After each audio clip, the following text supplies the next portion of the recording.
Well, well, that's much more exciting than a Holly book about the virus that shall not be named, isn't it?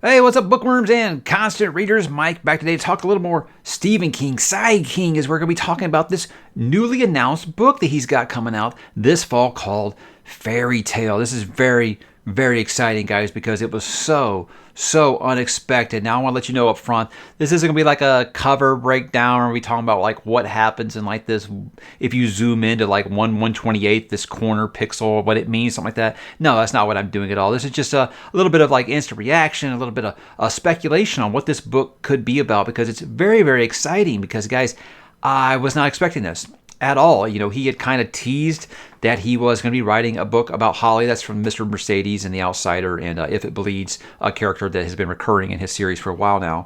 He was going to be writing a book about her, and it was going to be taking place during the virus that shall be named. And I mean, I can't speak for anyone else, but I was like, that sounds very depressing. And that was not anything I was really looking forward to. So the fact that this book got announced, look, I'm always going to be excited when a new Stephen King book gets announced. My favorite author, so it's going to happen. So that was the first time I think I felt like, oh, God, really? Is that really what we're going to do?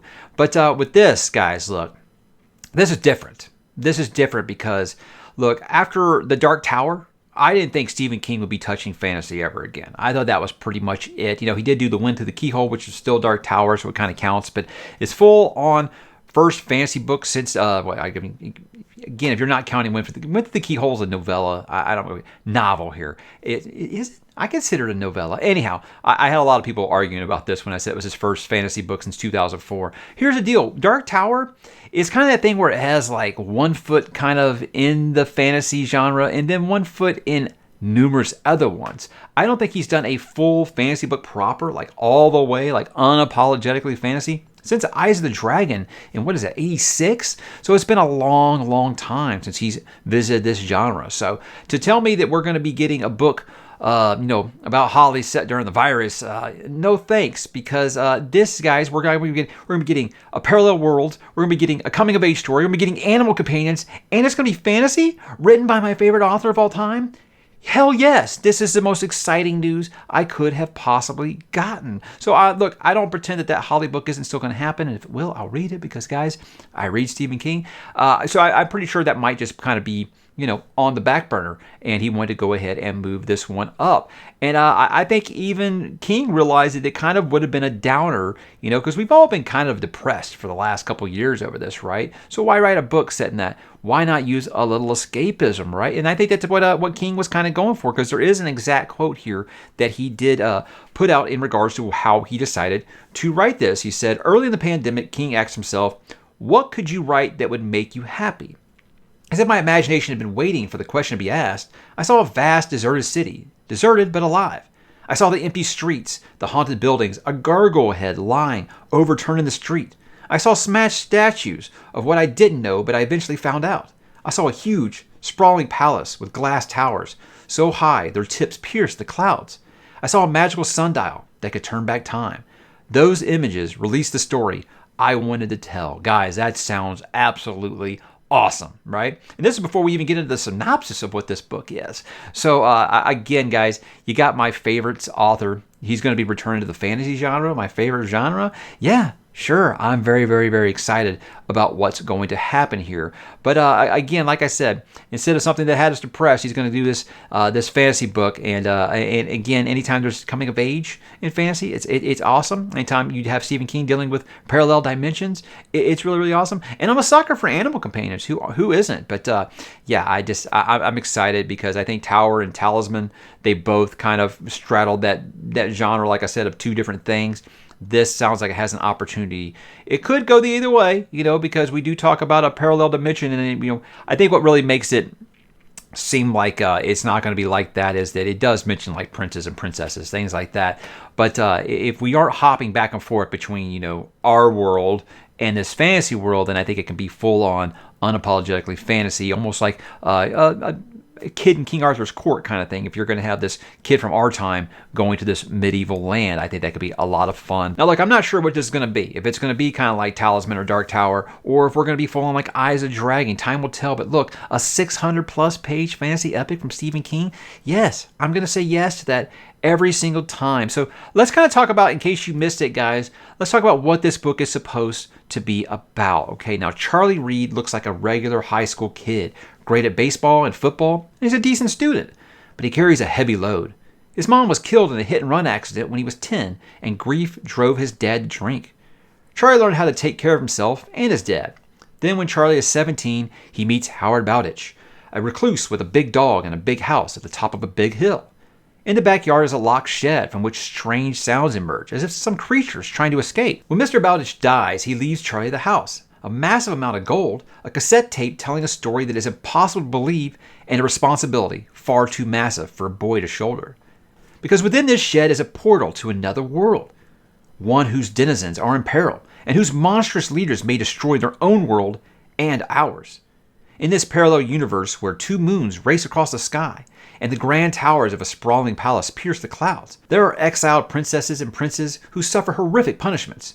There are dungeons. There are games in which men and women must fight each other to the death for the amusement of the fair one. And there is magic, a magic sundial that can turn back time. Now look, guys, the first thing that comes to mind when I read this synopsis is, this sounds like the Talisman Part 3, right? Or maybe like the sequel to Black House, in case people don't know. I haven't read Black House. I just read Talisman for the first time this year. You can watch that review. I was kind of got an unpopular opinion on it, and then I thought it was just okay. I think that was one of those that you kind of needed to read when you were younger. But we're here to talk about Fairy Tale, not Talisman. This is the thing. I think that this would be marketed as the follow-up. You know, another Jack. I always want to say Jake. Jake's from Dark Tower. Jack is from Talisman. I think it would be marketed as, you know, the third story of Jack. But I think that this isn't doing that. So I think this will not only be like a standalone thing, but it's a standalone thing within the multiverse. So you're going to get some connections somewhere. And what does he usually like to connect to? The Dark freaking Tower, guys. So I think this will be a standalone fantasy book, but I do think you'll have something that ties it into Dark Tower some way. Now, there's a lot of speculation going on, and I won't lie, I've been doing some of it myself. A lot of speculation, guys, that this is a prequel to the Dark Tower, and it's going to take place in Midworld before the world moved on. You know, that's why we still got, you know, before everything's just kind of gone to hell. I would be all for that. I'm not going to lie. That's cool. I would be all for a standalone fantasy, because you know what the thing I've learned about fantasy, guys? No one writes standalones anymore. So, either way, I'm happy, because I would love to have some more Dark Tower connections. But I would also love to have me a standalone fantasy book written by my favorite author, obviously.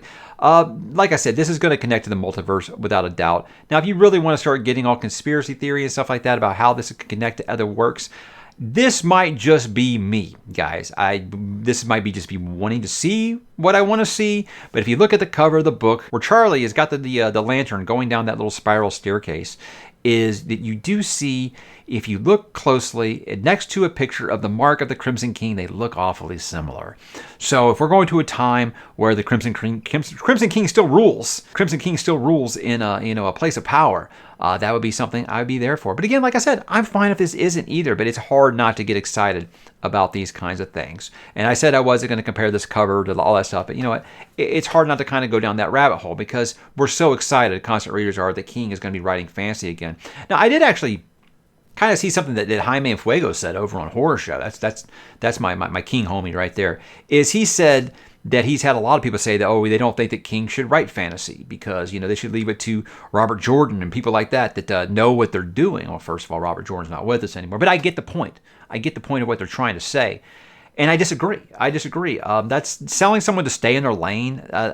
Did anybody tell King to stay in his lane when he started writing crime novels? I don't think so. The guy has proved himself through and through that he can write in any genre, I think. Hell, Dark Tower, I think he kind of wrote in all of them. No, that's never going to be anything I want. I'm not a fantasy elitist or anything like that. I would love to have Stephen King. Hell, I want Stephen King to write like a full-on, just hardcore sci-fi novel, like in space. Like, not talking Tommyknockers here. So, I'm always interested in my favorite authors exploring new things, new genres. And this, guys, again, You don't have to twist my arm very much for it's a Stephen King novel talking about science fiction or fantasy. I'm going to be interested right away. But there is an excerpt that I haven't read. There is an excerpt from the book. I don't usually like to read excerpts, guys, because I feel like, one, it either spoils something, or two, they change. I remember when I was waiting for, it's kind of funny now, waiting for A Dance with Dragons to come out. That's a Song and Ice and Fire book. And I read those excerpts.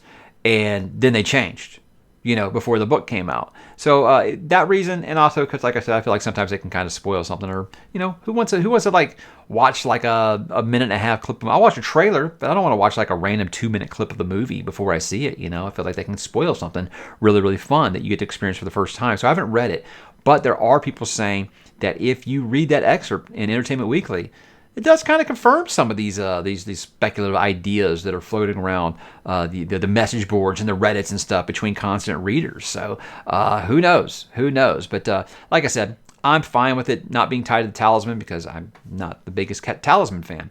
I would be fine with it being tied to the Dark Tower because I love the Dark Tower. And I'd be fine with it being a standalone because not enough fantasy does that. So even if it's its own thing, guys, I don't think that this could be a better timed event for King fans, constant readers, or King himself. Look, I'm not going to lie, King's been he's been spending too much time on Twitter, and it's just kind of seeped into his writing, where he just seems like he's always in a bad mood. He always has an axe to grind.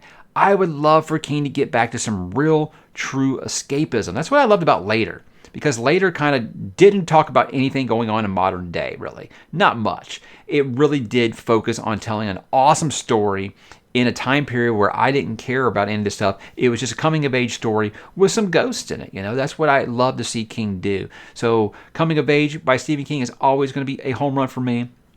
Fantasy's my favorite genre. So, yeah, and now we got a coming-of-age story and an animal companion, and we're going to be world hopping maybe? Hey, man, this is great. This is great. I have seen some people say this does kind of sound like a retread of of Talisman meets 11/22/63. Well, you know what? I love the ideas presented in 11/22/63 and the Talisman. I would take King rewrite the Talisman without Peter Straub holding him back. Yeah.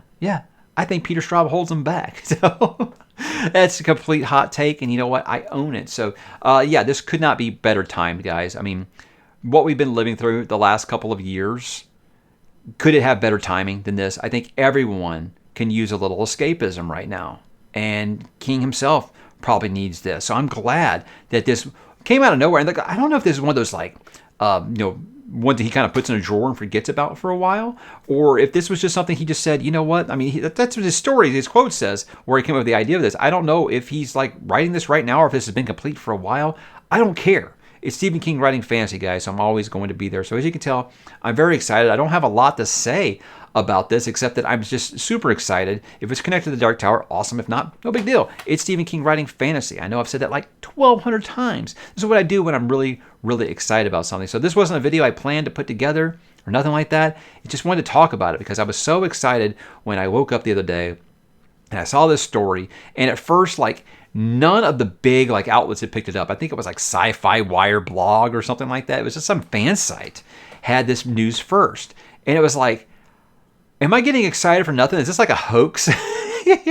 So once Simon & Schuster finally put it on their website, I was relieved and pre-ordered it right away. Guys, it's going to be a day one read for me, September the 6th. I cannot wait. I've got a lot of people on the Discord now that are saying they're going to be reading on day one. There's a lot of people who have said they've never read King before that are interested in it because it's fantasy and they know how much I like Stephen King and they kind of want to read along with me. So right now it's just like, September's so far away. I know I've got a lot to do before then, but it's just hard not to be excited. I think easily, guys, right now, this has surpassed John Gwynne as my most anticipated book of the year. I cannot wait. I've seen a lot of people being like, oh, I'm excited, but I'm apprehensive about it. I'm not, man. I'm throwing caution to the wind. I'm excited to see this happen.